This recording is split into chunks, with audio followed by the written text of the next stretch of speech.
Je m'appelle Mohamed Moustapha Diouf et je suis directeur général et cofondateur de Bamtou.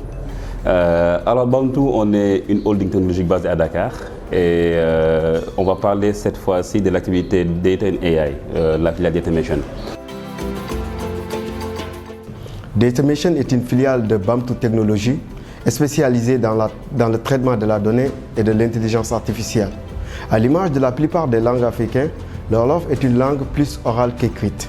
Étant conscient de ce problème et du fort taux d'analphabétisme, nous avons initié le projet Kalama, qui va permettre d'intégrer les langues locales dans le digital afin de rendre le numérique plus inclusif.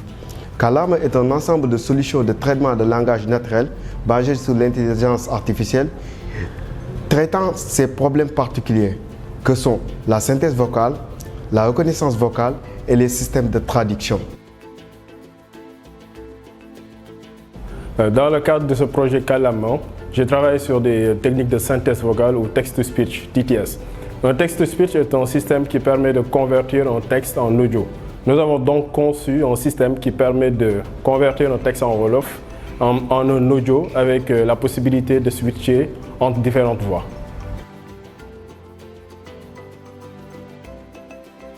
Je travaille particulièrement sur les systèmes de reconnaissance vocale. Un système de reconnaissance vocale est un système conçu à l'aide de l'IA et permettant de convertir un audio en texte. Bamtou, dans le cadre de son projet dénommé Kalama, a mis en place un système conversationnel en Wolof qui d'ailleurs est utilisé pour sensibiliser la population sur la maladie de l'hémophilie.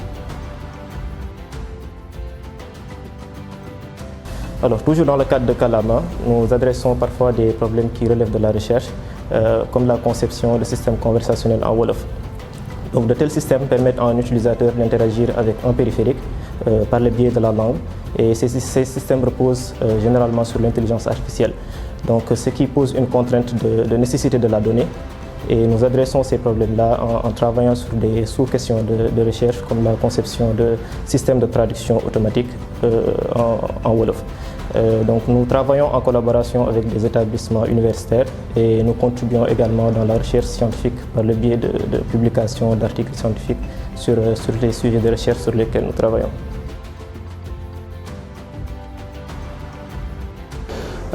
Aujourd'hui, on a travaillé sur un projet qui nous tient beaucoup à cœur, qui s'appelle Kalama. Kalama, comme son nom l'indique, c'est pour favoriser l'inclusion des langues africaines dans nos applications. Parce qu'aujourd'hui, l'Afrique, les 8 pays les moins alphabétisés au monde, les 8 sont en Afrique. Donc il devient important, voire même nécessaire, que l'on puisse, en tant qu'entreprise africaine, dans l'IT, voir comment on peut utiliser l'IT pour créer beaucoup plus d'inclusion dans nos applications. Donc c'est comme ça qu'on a travaillé depuis 4 ans sur un projet qui s'appelle Kalama, qui vise à intégrer les langues africaines dans nos applications via l'intelligence artificielle. Au début, les gens nous prenaient pour un fou, parce que de l'IA en Afrique par des jeunes Africains, ce n'était pas assez répandu. Et nos ingénieurs ont travaillé durement, d'arrache-pied.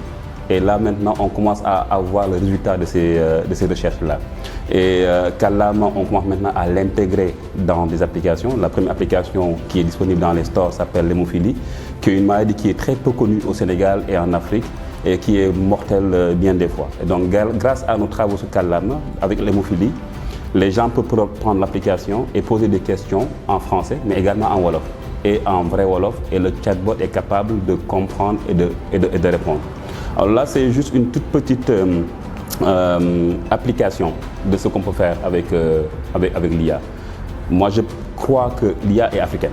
L'IA sera africaine en tout cas. Mais pour quelle Afrique? Est-ce que ce sont des entreprises installées en Afrique qui vont dominer ça? Ou ce sera nous, en tant qu'Africains, qui allons développer des technologies basées sur l'IA? Donc Kalama, c'est juste une petite application, mais ça montre que les Africains sont capables de le faire et qu'aujourd'hui, les voitures autonomes qu'on va avoir bientôt sur le marché pourront être drivées en Bambara, en Lingala, en Swahili. Et ça, les Africains seront en mesure de faire ça. Donc aujourd'hui, on gère le Wolof, on va commencer à gérer d'autres langues, mais également d'autres aspects de l'intelligence artificielle, comme tout ce qui est reconnaissance automatisée, tout ce qui est détection de fraude, etc.